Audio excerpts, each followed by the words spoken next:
We would like to start this show by taking a moment to recognize our dear brother who passed, Lord Sear, also known to his family as Steve Watson.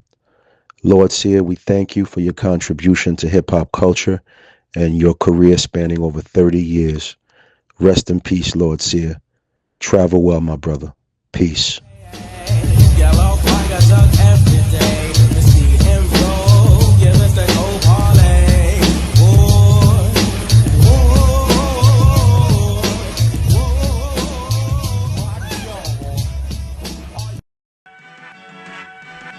The revolution will now be televised.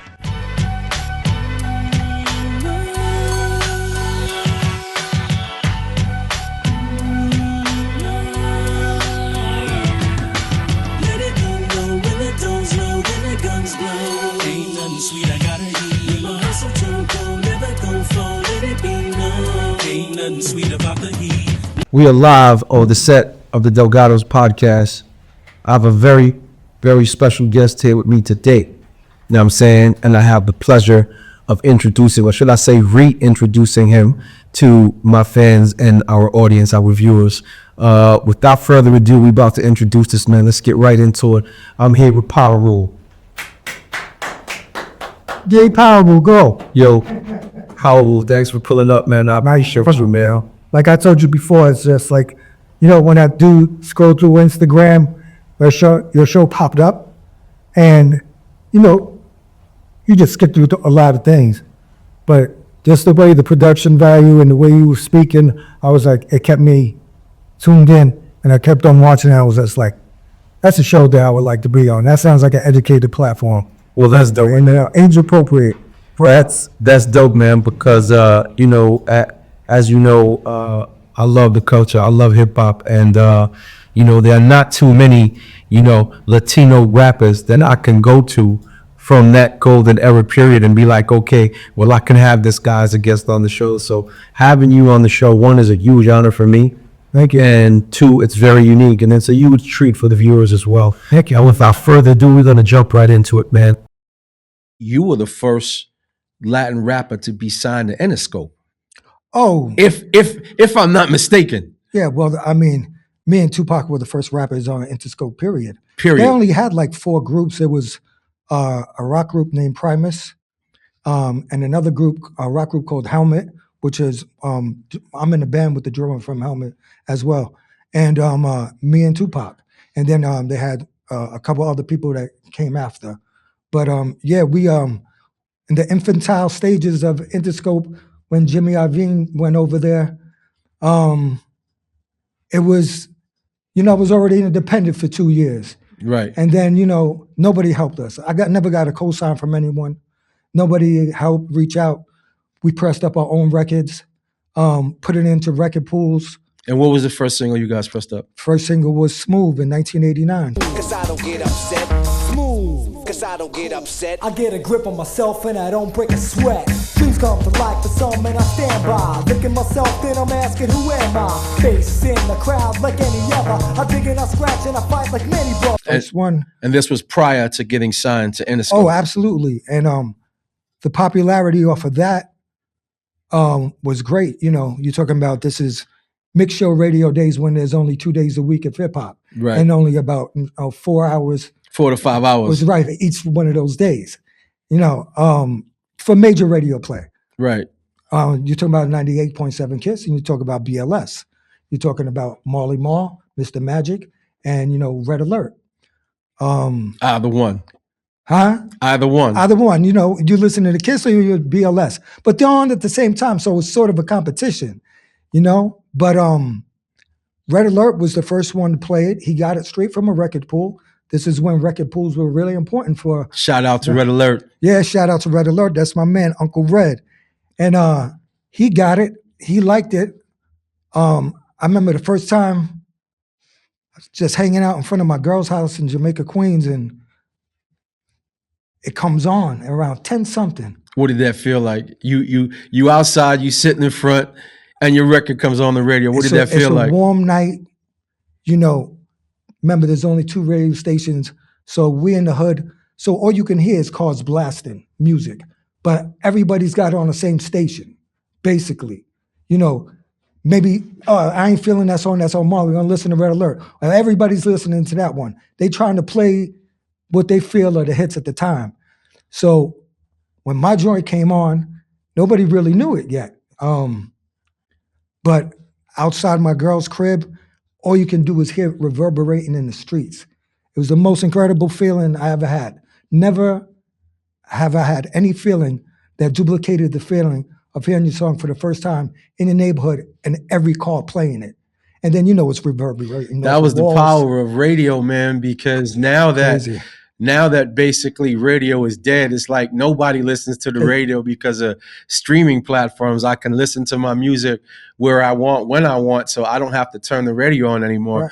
But back then, radio was it. That was everything. If you got your song played on the radio, it was a huge deal, man. It was an incredible feeling, because nobody really wanted to sign a Latino artist at that time that didn't rhyme in Spanish.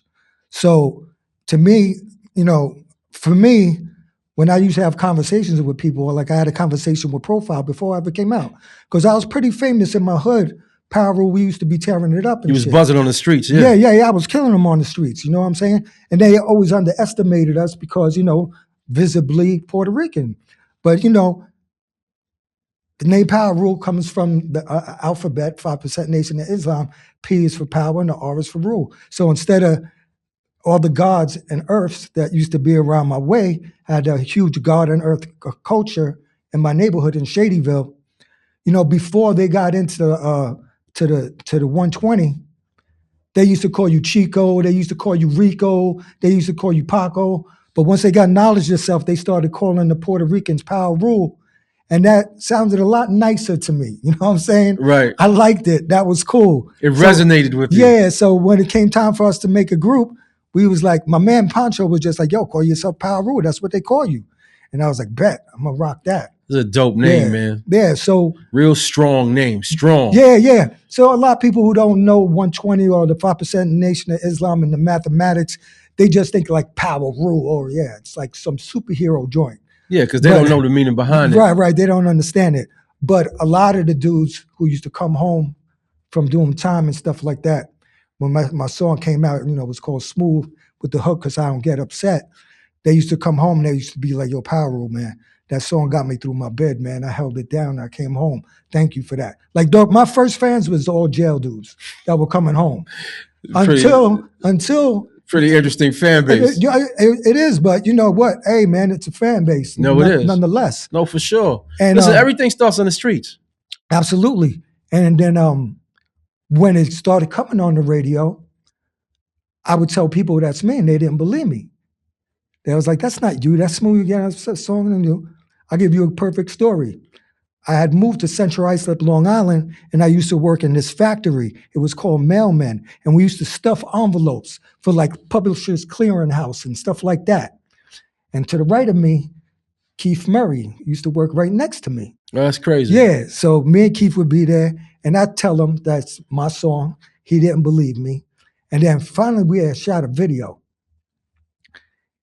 And for some reason, we got a phone call from somebody and says, yo, MTV Raps is going to play your video today at 3:30, because they used to do like the after school hours then.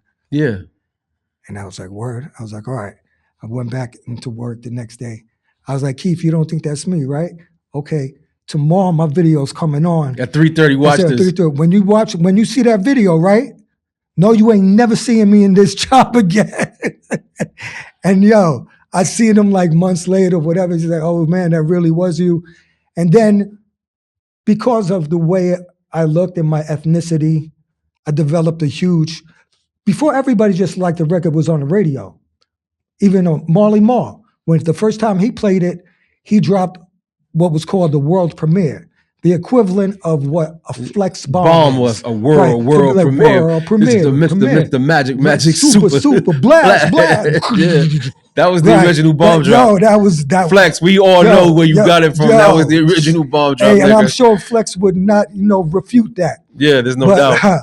But man, it came in right after EPMD Big Payback. Oh, and man, when that came on, dude, I was like, wow. So like I was musically, and then I'll be doing radio. Then I start doing drops for the radio stations. They're asking me to do drops.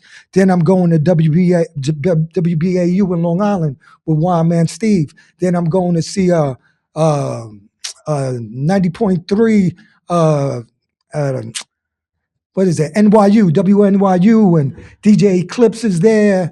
And, you know, a whole bunch of, all the radio platforms were playing me. So I want to ask you this. Pablo, right? Yeah. You spoke about being signed to Interscope and you independently pressing up your record. I want to kind of predate that. How did you even fall in love with hip hop? How did you say, you know what, this thing is for me? Because artists have a way of knowing, and I always mention this to artists when they come up here. It's like artists have this way of knowing. How did you know that rap music was for you? When did you choose it, and how did it choose you, brother? Well, this is going to be an answer that you're not going to expect. But my first love of music is rock music. Okay. So remember, I'm living in Shadyville, Queens Village. That's, you know, like Jamaica, Hollis area, all that. Yeah.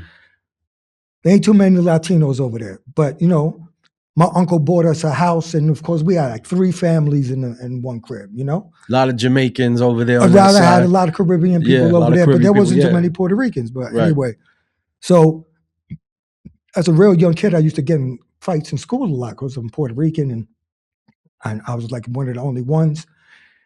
So my mother got me into a different school system. So she got me into District 26, which is in Bayside, Queens. Okay. And I went over there, and it was predominantly white kids. And, you know, I was one of the kids that got bussed in.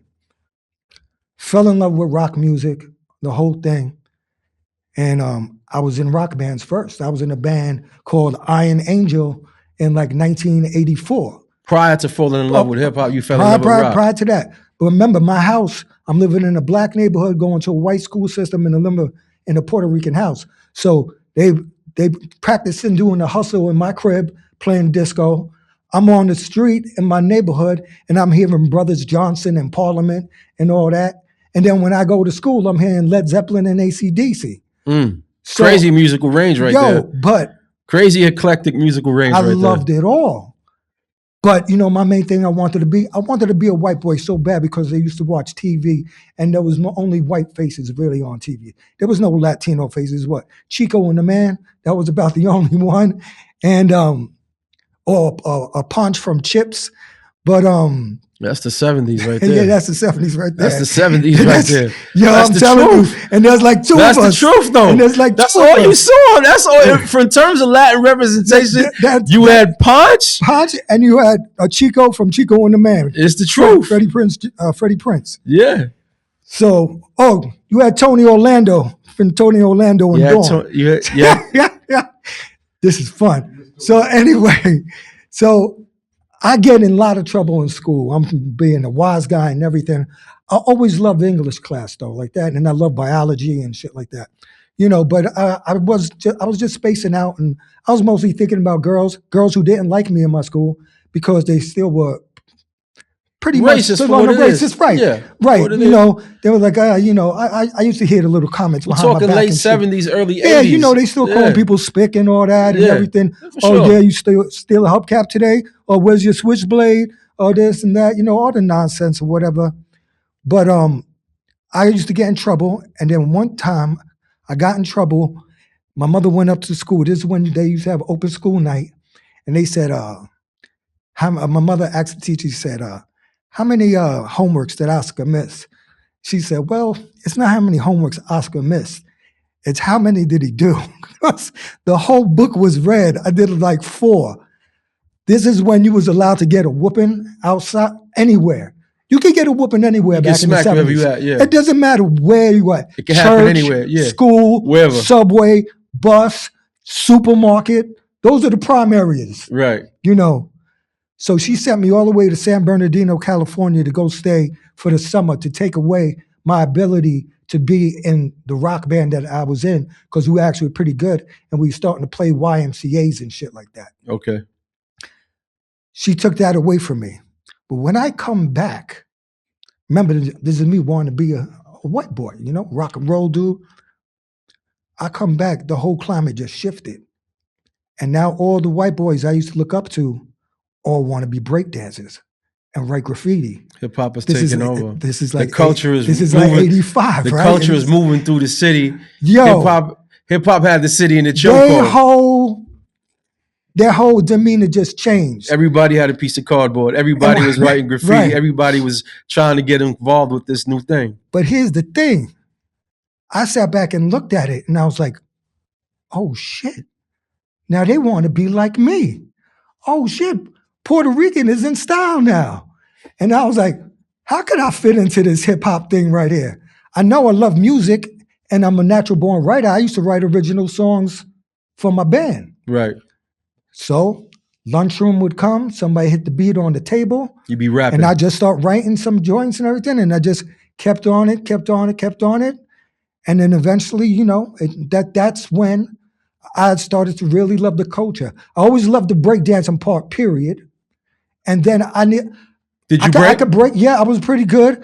I wasn't actually in the crew, but I was down with Dynamic Rockers. Okay. That's my crew. And then we had our own little crew, Fresh Style. But Dynamic were my boys from 168th and Hillside. We used to kick it in front of the number spot. And then, so I could break. I could DJ a little bit because one of my brothers could DJ. Now I just needed to find my real thing that I could really do well. So there were different elements that you was involved with. Back then, you was a dancer. You could DJ a little bit. You I played had a rock tag, music, right? You I had a fake tag. Okay. You know what? But that's hip hop. You needed to know how to do a little bit of everything. Yeah, for sure. But then you found your niche, and my niche was poetry, and poetry to the beat. And that's how I looked at it. And then I started using the way I used to write little books and stuff when I was younger. And I always remember, okay, this is how you write it. You need an introduction, a body, and a conclusion. So I started to write my raps that way. In that like format, that. And where there was that an intro, format. a middle, and an end. Right, exactly. So at my early songs, like Smooth, you could tell it's the beginning of something, and then it has a finale to it. And Brick in the Wall is the beginning of something, and then it has a finale to it. Brick in the Wall is my favorite joint. Brick in the Wall, yeah. You know what? That's one of the ones you can see the rock influence. Drive a dope car, have everything, and live like a superstar. There's plenty of ways to get paid, so pursue it. Just do it. So I sampled Ball of Confusion by it wasn't Depeche Mode. I forgot the name of the group. It was a cover, and of course, Pink Floyd, The Wall. That was a huge record in the neighborhood growing up. Right. You know, this is when my brother's crates looked like this. There'd be Yellow Magic Orchestra. Then there'd be Brothers Johnson. Then there'll be like Incredible Bongo Band. Then there'll be Queen, News from the World. And then there'll be a Blondie record. Eclectic. And there'll be Kraftwerk record. Yeah. You know, there was no such thing as hip hop back then. Yo, what's hot? We playing it. And it doesn't matter. So The Wall was a record that I always loved. And it worked. And back then, see, Smooth got a lot of radio play. And then when the video came out, then all the Latino community came out, supported me. Thank you to them. And it was a huge success. So when you say, and I was the first. I was on the first season of Rap City. I hosted Rap City on there. I want to say this, right? Mm-hmm. Being Puerto Rican, the representation of Power Rule and what you were doing at that time was extremely significant. Yeah. And you being the artist that lived through it, you may not know the significance of the art that you created. But at that time, there was no one signed to a major label the way you were, who was able to infiltrate and get that level of exposure. So it meant everything. And although, prior to you, there had been brothers like Tito from the Fearless Four. That's my idol. The legendary Tito, shout out to him, and, Whip a Whip and all the MCs Ruby that came D, prior to you, Charlie Ruby Chase D. DJ, Right, Kiddo so not C. that Latinos had never rapped in Yeah. hip hop. That's not what I'm saying. What I'm saying is Right. being signed to Interscope, same label Tupac was signed to. Right. It was significant. Yeah. You being on MTV Raps, Yeah. you being able to do what you did Yeah. at that particular time Right. was important. Shout out and much respect to those that came before Power Rule. Absolutely. But big shout out to you as well Yeah. for doing what you did, brother, because it was significant. And I just want to give you your flowers because I appreciate sometimes, you know, we can kind of forget people who made important contributions to the culture. And I just want to let you know, I don't know if you forgot or no one's told you in a long time, your contribution is significant and it's important and it matters. And I appreciate that. No, for sure, bro. And I've never sat here. Listen, there's conversations and people will be like this and that. And they'll be like, oh, well, you're the first Latino with a major record deal that didn't rhyme in Spanish. I was like, no, not really, though, because the real Roxanne, she had a deal. I don't care if she wrote her rhymes or not, but she was popular. She was visibly Boricua, you know? So I got to say that she had a major deal before me. Now she was dope, too. But she was dope for what she did. Yeah, for what she did. She did exactly what she should have been doing. She did it well. I had a different route because I didn't have no cosign. And shout out to Howie T that produced all that shit. Yeah, man. Rest in peace, Howie T. Rest in peace, Howie T. So it was a whole different route that I had to take that, you know, we were just doing it on our own. The thing that was the turning point, actually, so getting on MTV, hosting BET, the first season of BET Rap City, I've hosted. When Brick in the Wall came out, I got no radio play off that record. DJs wasn't feeling it. But there was this thing called the box back then where you would buy videos. You could just pay. And let me your tell you video something. would play. There's nothing more real than sitting there and watch your video come on like 20 times in a row. And somebody paid for that, to watch that. And that exploded because now this is national. You know what I'm saying? This ain't just a radio station in New York. This ain't, you know, I'm killing them in Philly or up and down the East Coast. This is everywhere. It's a televised jukebox. Yo, it is. It was an incredible idea. And I mean, I seen a lot of kids get an ass whipping for ordering videos. Up a mad bill. When that phone bill comes, boy. It was $2.99 each play. Whatever it was. But it's like $3 back then. We destroyed that. And then that's when all the labels came. And it was actually, I met Chuck D one day at a show in Long Island. And Chuck D, you know, I'm killing him with Brick in the Wall and Smooth is out. And he was like, yo, I see what you're doing. You need to get with your people. And he gives me a number. There were no phones back then. And the number was for Barbito Garcia up at Def Jam. Oh, that's crazy. So he recognized, get with your people, man. He's in a good spot. You know what I'm saying? He knows that. He's from that era where, you know, recognize, get with your people. Because he knew there wasn't too many of us. And he knew Barbito did his thing. And Barbito was a great college record promoter. So Bobby had supported me. He basically kind of like was my first manager. And he's the one that encouraged me to sign with Interscope. Shout out to Barbito. Barbito Garcia, that's my man, Cool Bob Love. Yeah, I was just texting back and forth with Cool Bob Love on the gram the other day. Shout out to Barbito. Bob gave me a couple of messed up haircuts back in the days too, though. Because he used to call himself the Edge Up King. Barbito the barber, the Edge Up King. Right. Boy, man, he zeked you? You see how much I'm not trying to curse now. I'm trying to keep it classy. Right. But at this one point, he gave me some fucked up haircuts, bro. Damn. But, you know, that's part of hip hop too. You know how many times dudes used to practice on you in their basement, drinking 40, smoking weed? I was a barber. Shout out to all the niggas in my hood who came through and blessed me with a $10 bill for one of the worst haircuts ever given. You know what I'm saying? Because I had trash equipment, Sharif. My clippers was trash. I had some straight trash equipment, bro. I ain't gonna lie, Reef. My equipment was dirt. Like, it was the worst. And dudes used to still come support me. You know what I mean? I wasn't a good barber. I was just popular. Listen, so people would pull up. I was terrible, bro. Listen, you had no bread and everything. Niggas we used to be in the basement drinking and smoking, and they'd be like, yo, I'll cut your hair. I'll cut your hair. Oh, I'll cut your hair. With a Norelco. There ain't no clippers. With a Norelco. My man, I swear to God, I was the first Puerto Rican in New York City with a baldy because I had to chop it all off. Because it was so bad. I went to Latin Quarters in like 1985 with a baldy on in the dead of winter. And it was crazy. I look like a psychopath though. You know what I'm saying? But it was crazy. It's just, but those are the moments of having fun, drinking a 40 and sitting there. And then the beatbox dude, peace to my man House, he says, yo, don't forget, you got to leave a little bit for the end for the beatbox. You can't drink the whole thing because the beatbox, his palate has got to be wet so he can, Make beats, do his beats. So we always used to leave a little for the beatbox. It would be like two things. Pour out a little bit for the brothers who ain't here, and then save some for the beatbox. I'd like to recognize our sponsor, Jack Turner Watches. I'm wearing a 1-of-1 18-karat gold Jack Turner Meridian. If you go to the website www.jackturner.com, you will be able to use the code JACK20 for your purchase and receive 20% off on any watch of your choice. Let me ask you this, right?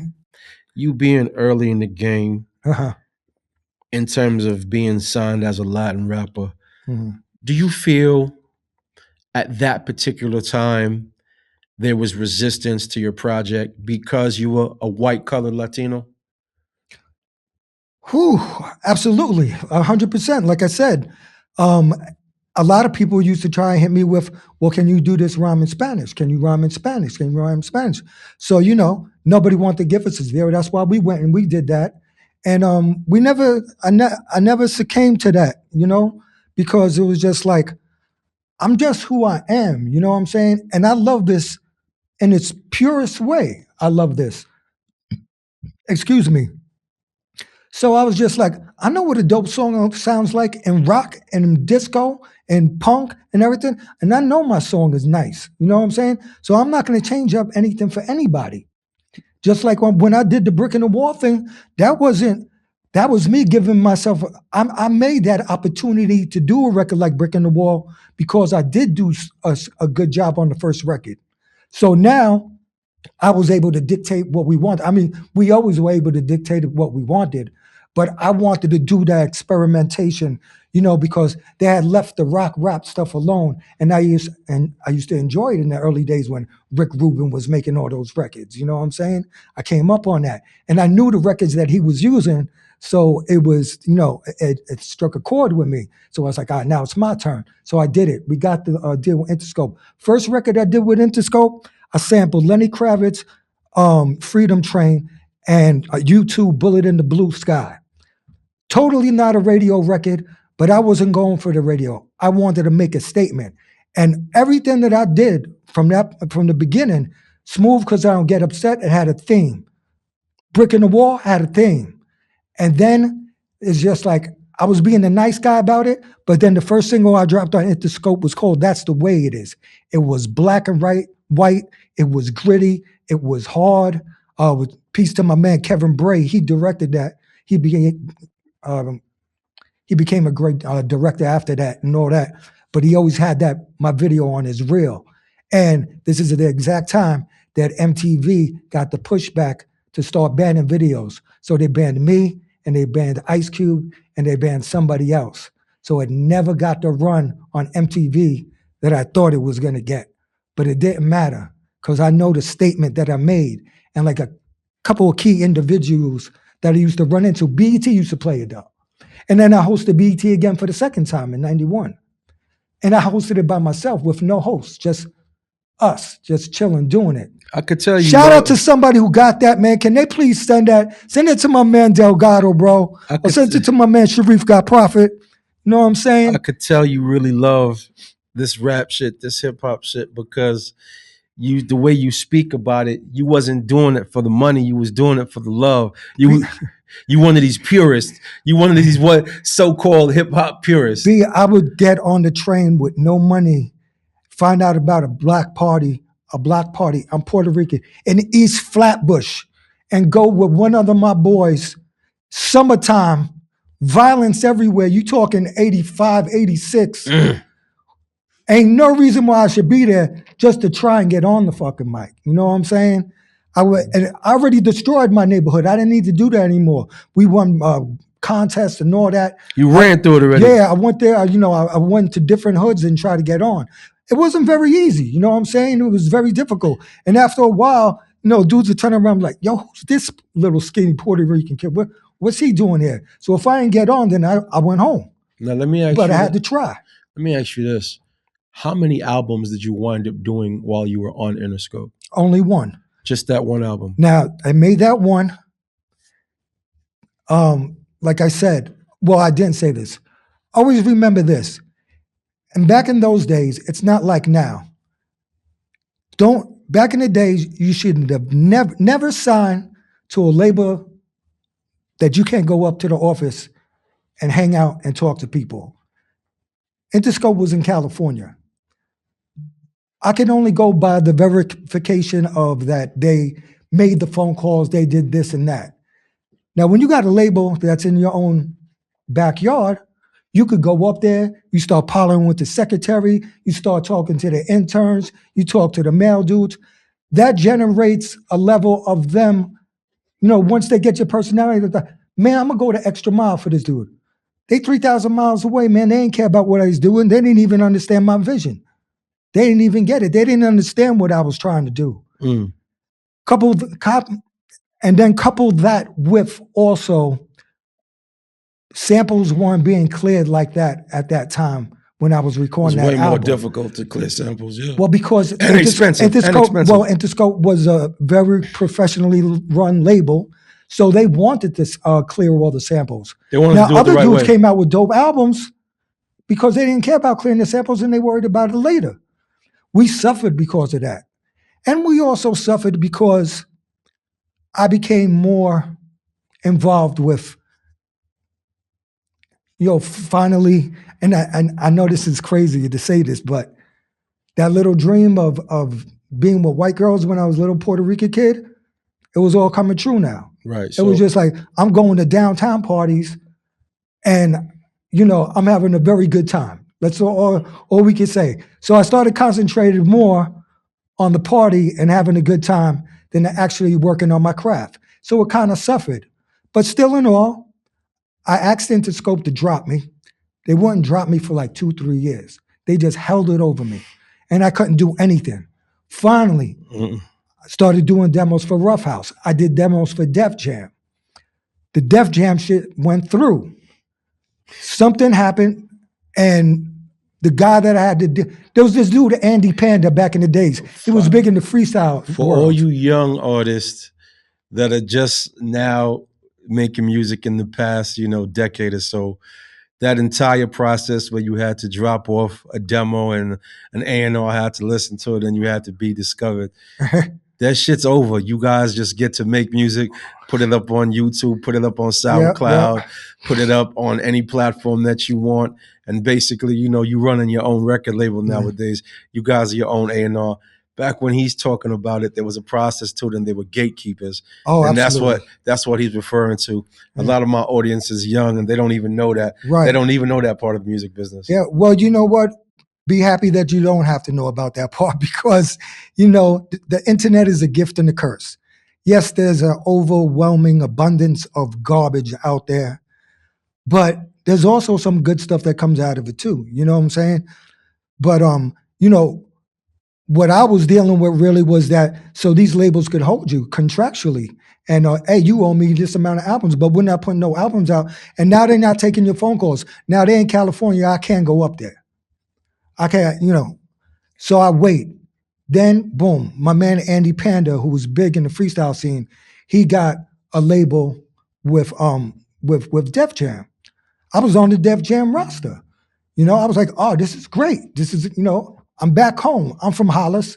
I'm where I should have been the whole time. Initially. Something happened with that, and that fell through. So Rough House Columbia, that fell through.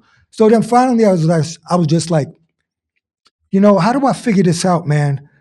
Because now I'm ready to start making records again and stop hanging out so much. So I kind of want to get to that. I want to ask you this. Skipping past all that and, Rough House and Def Jam and Interscope and moving past that. Yeah.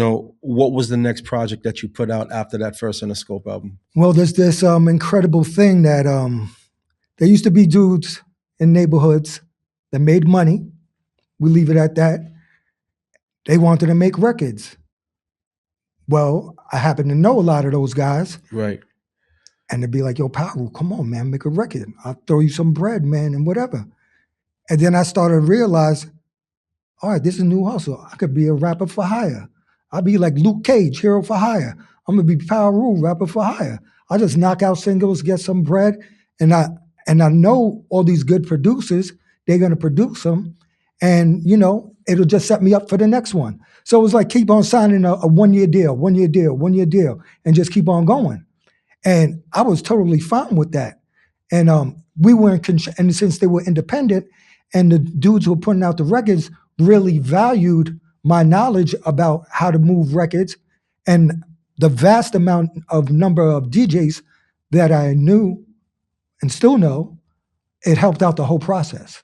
So they did very well. So I kept on doing more. Like first one I did for Hydra Records that had a song called Dawn to Dusk and Rock You Not Quick. Well, Beat Nuts did Dawn to Dusk, my man VIC, and Eric Sermon did Rock You Not Quick. You know what I'm saying? These dudes couldn't believe they got those producers on this record. Boom. You also did a collab with Large Professor. Oh, of course. I mean, we gotta get to Large. Large is my man. He was on my first album. He was on Volume 1. That's one of the good ones that came out of there. Then I was like, all right. Then I'm cool with Stretch Armstrong. Stretch is like, he heard that record. He used to burn that on KCR. He used to burn it when they first moved from KCR to Hot 97. He's like, yo, do one for me. Bet. Well Connected. We produced that. Bright Lights, Big City. Beat Nuts, VIC again. Boom. Killed it. That was all over. Did a video for that one. Hosted Video Music Box on a Father's Day. Debuted the video. That record was playing all over the place. Bright Lights, Big City was a huge underground record. Bam, that's good. Okay, now another hustle dude from another neighborhood I knew, he was like, do one for me. And I was like, all right. I was like, yo, this is not bad. This is working out. This is working out pretty good here. I like this. This is so the first, it was Hydra Records, then it was Dolo Records, which is Stretch's label, and then my man Sandy, rest in peace, he had Black Wax. So I did a record for them. I did a song called Prism that my man Larry Blaze produced, but then the other side, oh no, stop, cut that. First record, so at this time I'm hanging out with this young DJ downtown, and his name is Mark Ronson. So me and Mark Ronson become friends. He knows who we are. We in the same dating pool, Per se, right. I know a girl that he was with. She knows her. Then we hanging out and stuff like that. And we start talking about hip hop. And he really wanted to get into it. First record Mark that I know of, I'm pretty sure Mark will confirm it. First record Mark Ronson ever produced was Heating Up for Power Rule. And on the other side, It's Your Right for Power Rule, both produced by Mark Ronson. So that's his first single. And those were the first hip hop singles that Mark Ronson ever produced? I can't think of one ever before that.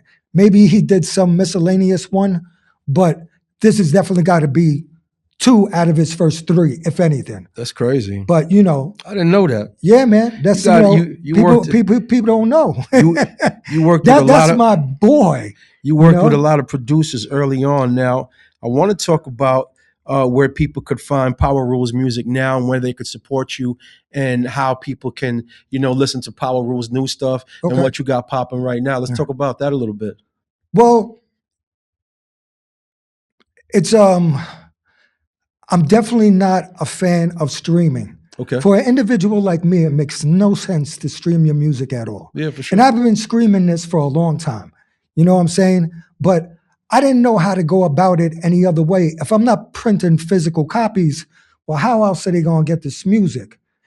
Then one day, I'm at a job I was working, and I say, yeah, I used to work at Trader Joe's for a little while. Trader Joe's was great. I got a 20% discount on food. Nice. And got paid a good wage. I could wear sneakers. Nice. You know what I'm saying? Yeah. So listen, you got to support yourself. But so they have a whole art department there. So you see all the signs and stuff like that they got at Trader Joe's. They make these specific signs. So every time I go by the art department, they pumping music. And I'm talking to one of the artists and everything. I said, what do you listen to? yeah, I'm listening to this thing this band I love. They're on Bandcamp. And I was like, what is this Bandcamp that you speak of? And then he's like, well, it's like this. And then they'll upload your music. They only take like 2 or 3 cents. And then you keep the rest for yourself. And it goes from your PayPal and goes straight into your bank account. Really? Great. So what we're So- saying is we can find all of your now- stuff on Bandcamp. So I'm here definitely to speak to you, and so we can have a good conversation about hip hop and our love for hip hop. But also, I currently have just released all the singles that you could not stream, that you could only get on Wax on Bandcamp right now. So it's Power Rule Bandcamp, and it's called Power Rule Volume 2. Every single that was on Wax and stuff like that, and that you can't find streaming. You know how many people would be like, yo, I can't find your Smooth, I can't find Rocky, I can't find Brick in the Wall. I put them all on there. So it's Volume 2, 89 to 1997. And then later on in the year, I'll do 97 to whatever, and then, all the Keep it way going, up, so- all the way up till now. Up till we get current. Right. And then in the interim, you can always go to your streaming services, because I had to do this for that. My passion project, which is the Leftovers NYC, which is a anti-gentrification group that also I was helped out a lot with that.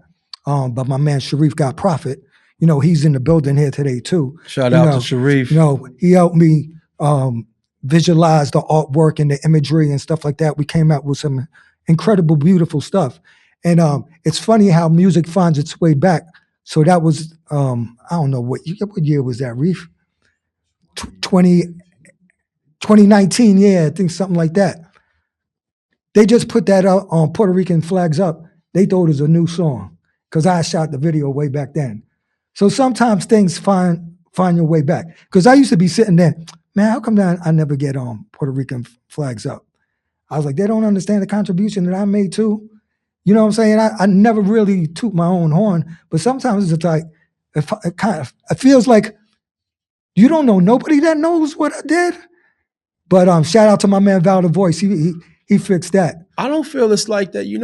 I'll tell you this, Paul Rule, in terms of people who curate art and put out art and try to have a point of reference to go back and be like, okay, this artist was Latino and his contribution was important. Because radio is dead and you don't hear any type of old school music in rotation, it's hard for a lot of They these. got those specialized stations now that just play old school. Yeah, but hip-hop. it's hard for a lot of these younger people to find out. Oh no, they're not going to listen to that. They would listen. You'd be surprised, man. They wouldn't listen It's to just- the radio. Yeah, it's just Period. It's just hard for them to get to it. It's like, how do they get to it? So you can't be mad at Puerto Rican Flags Up or any other platform that doesn't, recognize or remember the contribution that Power Rule made. That's why it's important that you stay active and you let people know about your Bandcamp and how they can get what Power Rule is doing now. This is the point of our show where we'd like to recognize our sponsor, Jack Turner Watches. I'm wearing a Jack Turner skeleton piece, as you can see, with tourbillon movement. You can go to www.jackturnerwatches.com and you can use the code JACK20 and get 20% off on your purchase side wide on any timepiece that you're interested in. That look And nice right there too. I like that. Thank you, brother. And that is at jackturnerwatches.com.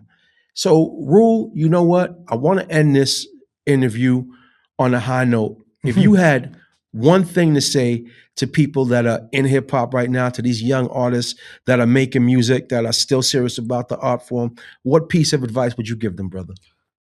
I tell you like this. If you're not doing it honestly, then, it's not going to work out for you in the end. I mean, you may have like an initial surge or something happens, but you got to do it honestly. I like to bring up this point a lot because a lot of people don't understand this. I stopped making music in 1997. After I did those joints with Mark Ronson, I stopped. I went on the other end of that. And then the music business was becoming really disgusting to me. And I didn't like this. When I was on the other side as an A&R and I saw the way they were treating artists, it made me disgusted. they calling me, yo, Power Man, how come they? And you know, I didn't want to be a part of their lives to tell the artists because I was an artist. So I left it alone. And I was like, what am I going to do now? I don't have any college education. I don't have anything. I figured out a way. I became a doorman. I was a doorman all the way till I became a manager and managed like doorman for like 5 buildings by the time 2016 came. 2016 came, my friends invite me to the studio. Shout out to my man Rob and Big Axe. I saw Large Professor there. I saw Lord Finesse, and I saw Psycho Les. I was like, you know, I'm in my suit and everything. I came over there. I was like, oh, this is cool. They must be filming some like documentary about making beats and shit. Yo, this is fun. I haven't been around this in a while. You know what I'm saying? This is 97 to 216. Go over there, sit there for a while. They pull up some song that I did for fun for some kid. They said, that's you? And I was like, yeah. Yo, we want to do a whole album on you. And I got to tell you, B, all I ever really wanted was the respect And the from my recognition. peers. Right. From my peers. The fame and all that meant nothing. But to know that somebody who I respect respects my music, that's what's fulfilling.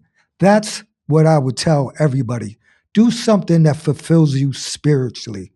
If not, it's just going to be something that's not going to work out for you.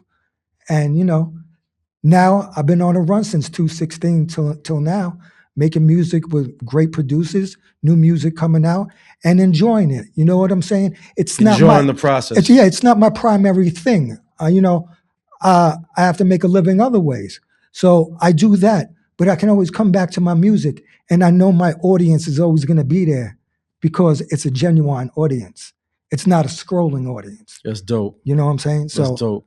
I love it, and I love doing it. Ladies and gentlemen, basically, if you don't love the art form and you're doing this for commercial reasons, you got to check why you're doing this. Be pure, stay true to your craft, and put out good art. This has been another episode of the Delgados podcast. We want to thank Power Rule for pulling up. Thank you, sir. Power, it meant everything to us, man. It means a lot to me, We appreciate too. you pulling up, man. It's Thank a you. big, big deal to me, bro. Huge fan of yours. Thanks All for right. coming through, my man. The Delgados podcast, you already know what it is. Peace. Peace.